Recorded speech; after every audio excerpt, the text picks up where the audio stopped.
예수님의 처형은 어떻게 이루어졌나요? 네, 예수님은 이제 십자가형에 처해져서 십자가 대를 이제 메고 골고다로 향하시고 가서 이제 매달리시죠. 십자가에 매달리시는데 좌우에는 이제 다른 십자가형을 받은 죄수들이 같이 달렸고요. 십자가의 영화에 보면은 그 죄명이 써 있는 그 패가 달리는데 세 줄로 이렇게 써 있더라고요. 그래서 히브리어, 로마어, 헬라어 이렇게 세 가지 언어로 써 있다고 하는데 저는 이걸 이번에 이 영화를 보면서 처음 알았어요. 그 내용이 뭔가요? 그 내용은 이제 죄명이 유대인의 왕이라고 써 있었거든요. 이제 유대인들이 빌라도한테 가서 또 항의를 해요. 바꿔달라. 유대인의 왕이 아니고 유대인의 자칭 유대인의 왕이다. 근데 그때 빌라도가 뭐라고 했냐면은 내가 쓸 것을 썼을 뿐이야. 내가 쓸 것을 썼다. 네, 쿨하게 내가 쓸 것을 썼다 이렇게 하는 걸 보고 빌라도가 예수님 인정하나 이런 생각이 좀 들더라고요. 네, 조금 아까 말씀드렸던 것과 같은 맥락인 것 같아요. 약간 이게 요한복음에는 논쟁이 많이 나와서 그냥 빌라도하고 예수님과의 그런 그 대화를 많이 보면 빌라도는 계속 내가 살려줄 수 있다니까 제발 살려달라고 해. 약간 그런 내용으로 얘기를 하죠. 예수님이 괜찮아. 나의 나라는 너의 나라는 달라. 내가 살고자 하면 나는 살 수 있어. 근데 그거는 네가 할 수 있는 일이 아니야. 이렇게 얘기하니까 점점 무서웠을 것 같아요. 근데 동시에 두 가지 무서운 군중과 예수님의 그 영향력이 이렇게 같이 오니까 그 유대인의 왕이다라는 거를 쓸 수밖에 없지 않았나라는 생각이 들어요. 지금 또 궁금증이 생겼는데 그 가룟 유다가 이제 배신할 때 마귀가 이제 그 마음을 불어넣잖아요. 네. 근데 어떻게 보면 그 하나님이 마귀를 시켜서 이렇게 이 일이 전반적인 이 그쵸. 역사가 일어나도록 하신 거잖아요. 그렇죠. 빌라도한테도 어떤 그런 마귀를 통해서 이런 결정을 마귀가 시작.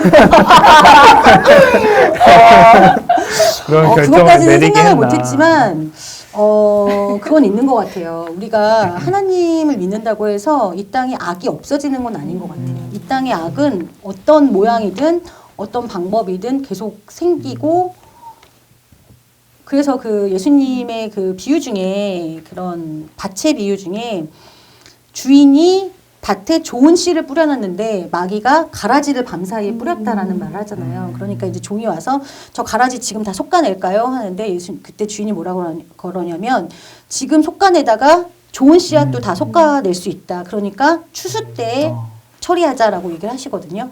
그런 세상인 것 같아요. 우리 예수님을 믿으면서 하나님을 믿으면서 그 좋은 토양으로 이렇게 뿌려졌지만 똑같이 마귀도 뿌리면서 그 싸움을 하는 거죠. 그러니까 우리가 사실 계속 내적인 싸움을 하잖아요. 내가 예수님 믿어서 이 선택을 하면 안 되는데 꼭 이 선택을 하고 싶잖아. 그래서 로마서 7장에도 보면 바울이 내가 원하는 바 선한 일을 행치 아니하고 원치 않은 바 악한 일을 한다라고 하거든요. 그러니까 바울이나 되는 사람이 심지어 최정훈도 아니고 바울이나 되는 사람이 그런 고백을 할 정도면 그 내적 갈등이 굉장히 심한 거예요. 우리 안에 그 알곡과 가라지의 갈등이 계속 있는 거죠. 그러니까 사실 그 잠언에도 보면 악인도 악한 날에 적당하게 만드셨다고 말씀을 하고 있거든요. 그 악한 자들도 쓰시는 거예요. 결국에는 그 하박국서에서도 보면 그 하박국 선지자가 막 고통스러워하잖아요. 우리 선민인데 이스라엘은 선민인데 왜 저 할례받지도 못한 이방인들이 우리를 자꾸 와서 악질을 합니까? 이게 하나님 뜻입니까? 근데 하나님의 결론은 저 사람들은 그냥 도구야.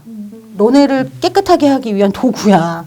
그 말씀이시거든요. 그러니까 그런 맥락에서 생각할 때 빌라도가 마구니가 꼈을 수도 있고 정치적인 상황상 그때 근데 지금 정확하게는 이제 마귀가 가룟 유다에게는 그 마음을 그 마음을 넣었더라라고 성경에 언급이 되어 있잖아요. 근데 빌라도에는 그런 게 없으니까 그런 상황적인 뭐 예를 들어서 지금 우리가 푸틴이 러시아에서 우크라이나를 공격할 거라고 정말 공격할 거라고 누가 생각은 하겠어요. 협박은 할 수 있었지만 그런 상황적인 악들이 있을 수 있죠.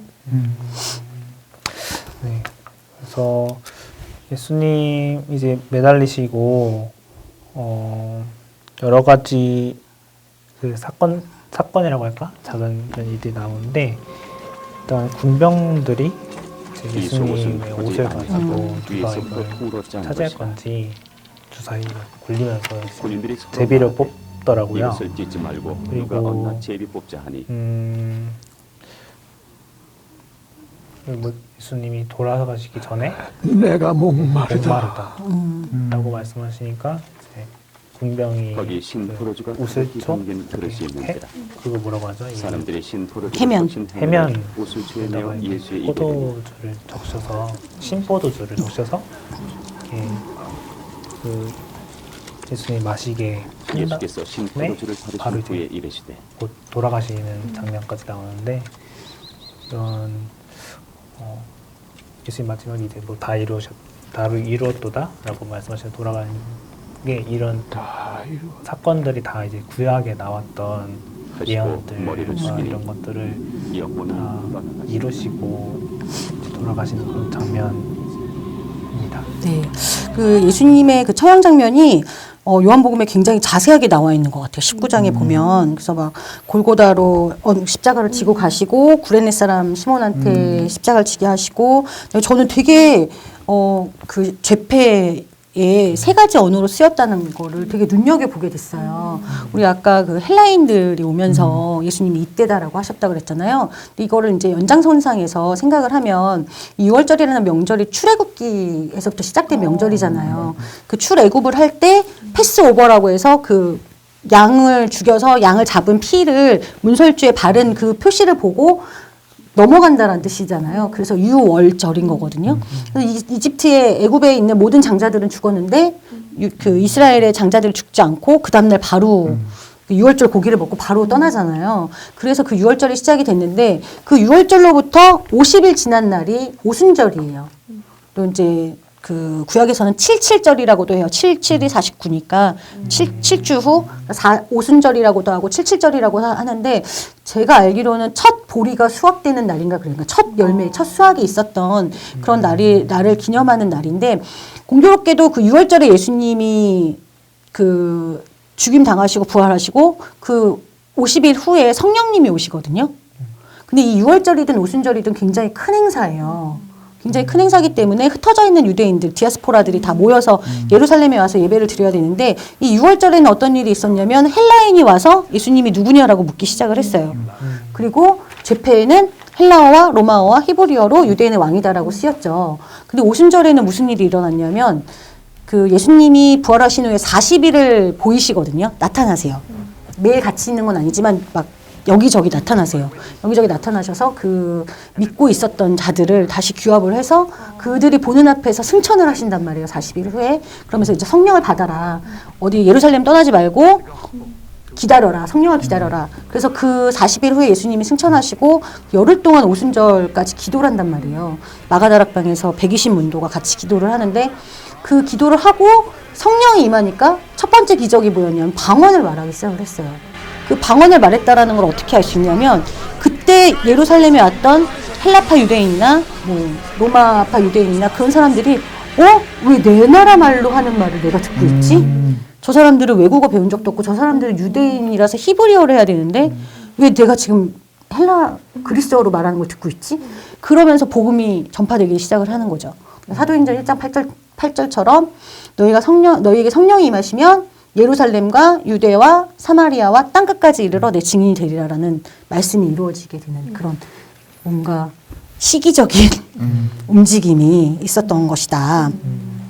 그리고 예수님의 그 처형의 그런 잔인한 모습 또는 치욕적인 모습들이 계속 나오잖아요.